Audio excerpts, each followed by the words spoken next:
আসসালামু আলাইকুম সুপ্রিয় শিক্ষার্থী এবং অভিভাবকবৃন্দ। আজকে আমরা শিখব দুইটি বর্ণ, যা বর্ণমালার প্রথম বর্ণ স্বরবর্ণ দিয়ে উচ্চারিত হয়। একই ধরনের অ এবং আ, যেটাকে আমরা বলি স্বর অ, স্বর আ। তো এই স্বর অকে আমরা এভাবে উচ্চারণ করব, স্বর অ, অ।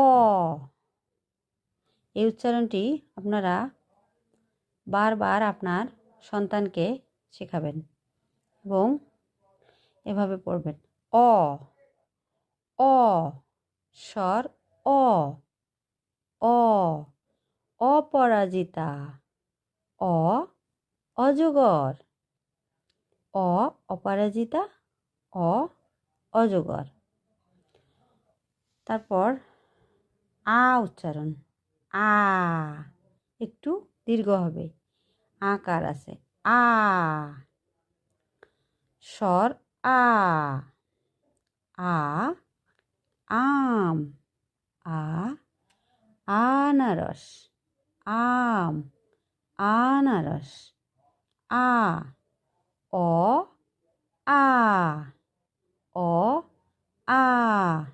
বারবার উচ্চারণ করাবেন, বারবার উচ্চারণে জড়তা দূর হবে এবং সঠিক নিয়মে শুদ্ধভাবে অ আ উচ্চারণ শিখবে। আজকের মতো এখানেই। আল্লাহ হাফেজ।